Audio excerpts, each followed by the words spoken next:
Lang Lang, it's great to see you. How are things there in China? When we last spoke, you were in Shanghai and now you're in Beijing. Yes, I'm so happy to see you, Tanya. We're doing better, I'm now got back to Beijing after 5 months staying in Shanghai. So, I'm quite excited to prepare my recording, which is coming out now, and also to meet some friends in Beijing, and also gradually there's the concert hall has opened. Of course, only in half, only in like 50% is allowed to occupy it. But movie theaters are now gradually open under the same rule as in the concert hall. So yeah, the cultural activities are coming back slowly. Lang Lang, tell me about the recordings for Bach's Goldberg Variations, because this is something that's so personal for you. Yes, I actually started to play the Goldberg Variation when I was 10 years old, watching Glenn Gould, 1981 studio recording with videos which he's talking about the piece. And what's fascinating for me was he totally opened up the ideas of playing Goldberg Variations in a much more dynamic, more dramatic way, more colors, more tempo changes, more artistic contrast, which was for me was real new experience because I thought before watching Glenn Gould recording, I thought Bach it was more academic, more reserved, more or less dramatic.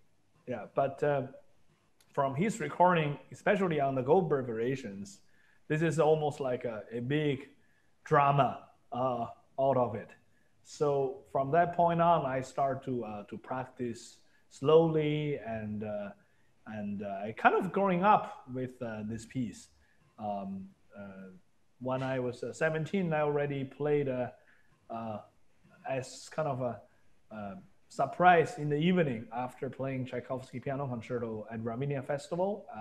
That night, I played the entire Goldberg for Christoph Eichenbach and violinist Midori. So I always had a kind of a idea to make a recording of this piece. But the more I kind of get excited, in the same time, I feel more scared because it's a very difficult piece. And I waited another 20 years after that. And so this March, I finally kind of ready for it.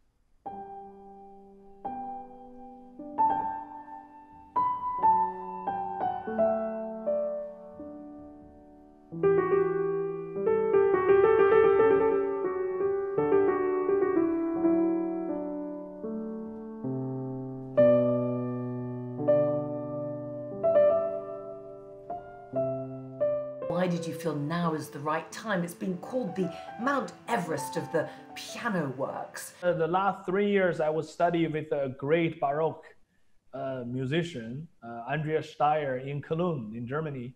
And I was really going very deeply with the articulation of the music, the harmonic structure of the piece, and more importantly, the ornamentation studies of the Baroque music. And then to really learn the theory in Bach and also the style around his time. And basically one note by a note. So it was a very concentrated study. For me, playing those fast passages was not that difficult from the very beginning.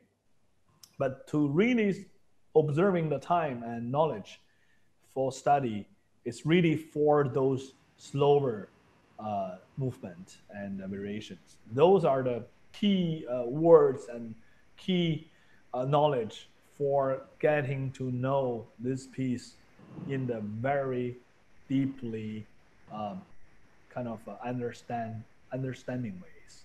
So that's why I need this time to really have a knowledge to breathe with this type of Baroque music. This is a simultaneous release of a live and studio album version. How does it feel that it's completed, you're releasing it, and also in the new normal? We didn't actually plan for a live recording because live recording for Goldberg Variation is very challenging. Live recording for some big romantic concerto is good because you want to feel the huge heart in the concert. Yeah, but in this piece, you have to be really precise and really patient. So that's why studio is always much more ideal. The reason we decided to release the live because it was a very special night. It was in the St. Thomas Church in Leipzig where actually Bach was buried there. So I was actually playing next to his grave, and also the acoustic of St. Thomas Church is so unique. It's almost like putting an old vinyl in front of your living room, that kind of thing. And then you are that close to Bach, which created much more spiritual feeling into it. And it makes a very, very fascinating evening for me to remember. And this was just before the pandemic happened, Lang Lang. Could you ever have imagined what was to follow? We have to postpone everything which we planned for because it suddenly come really fast and it's spreading extremely fast. And that really gave us real nightmares for the year. There's just one good thing, came out. It was that fortunately I did record the Goldberg Variation this year, and fortunately I did play at the St. Thomas Church. And this is something that I wouldn't imagine, after 3 years of working so precisely, if we have no concert, that will be something even more disaster, I would say. After we last spoke, I know you were worried about the impact of COVID on the music industry. How do you feel now? It's a very big impact. I mean, the biggest US-based management, Columbia artist, just closed. This is a 90 years old management which had Mankarayan, Horowitz, Pavarotti, and can you imagine they closed down? I mean, this is something really, really, really happening, and this is very sad for us, for the classical music theme, because there are many great musicians who cannot perform, and then because of that, the big organizations are falling apart, losing their jobs and closing down the companies. So I really hope we will have the vaccine very soon. Then we can all take a shot, and then we can go back to perform.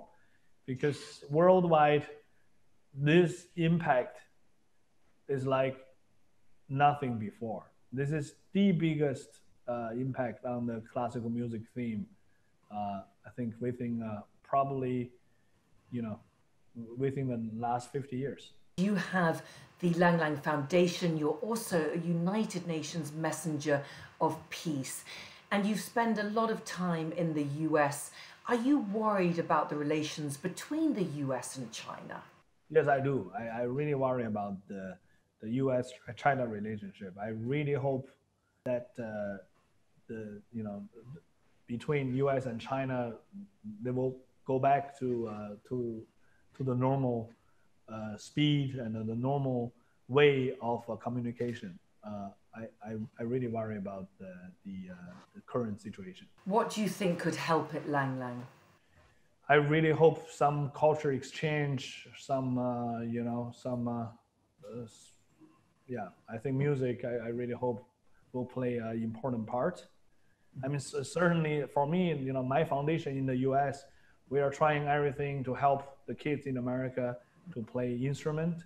And this year particularly, it's hard because the school has closed in many of the states. So we are trying to send the instrument to the kids' home children's home in the U.S. now. We are planning to buy a few thousands of instruments and to get into families in the U.S. And I really hope, and we're planning to do a virtual concert in December, still based in the U.S. And we're trying to do a virtual concert which will involve with all the U.S. schools which we are working with, and to get the kids to play with us. I really hope that we will support and to also to do something to make China-US getting back, as a good friend soon. And last time we spoke, you were also worried about your foundation itself. How is that going now? I must say we are very appreciative, because we still have people who care about music education and classical music. We're not doing great, but we're trying to move our offices to a much cheaper places, and also our supporters are still making donations, which we are very honored and very appreciated. And so people in this difficult time, they still support us. So I hope this virtual concert will bring new friends of circles of our foundations, and we will not give up. I know it's a hard year, but we will keep spending budget to give to the schools or to the individual of students, to give them more hopes to study music.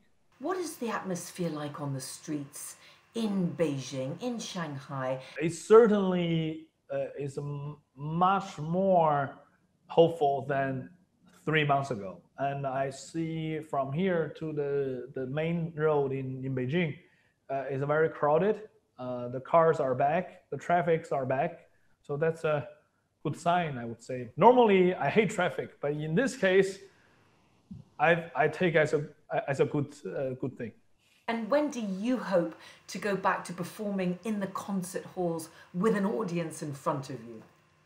I mean, I have a plan, some performance still in the fall, and let's play by the year. Let's see how stabilized the society can be. But so far we can do concert with 50% of audience. I mean that's a possibility. I did a few to see how it is. It looks very strange. It's really strange. But look, still, I mean, people are coming in. They want music. They want to hear concerts, and they want to watch a movie.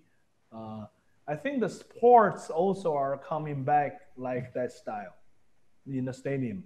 I think it's sooner than what I thought. Releasing your Goldberg Variations, what do you want your audience to take away from it? The reason we are keeping the original plan to release this Goldberg Variation, because we want to comfort people's heart.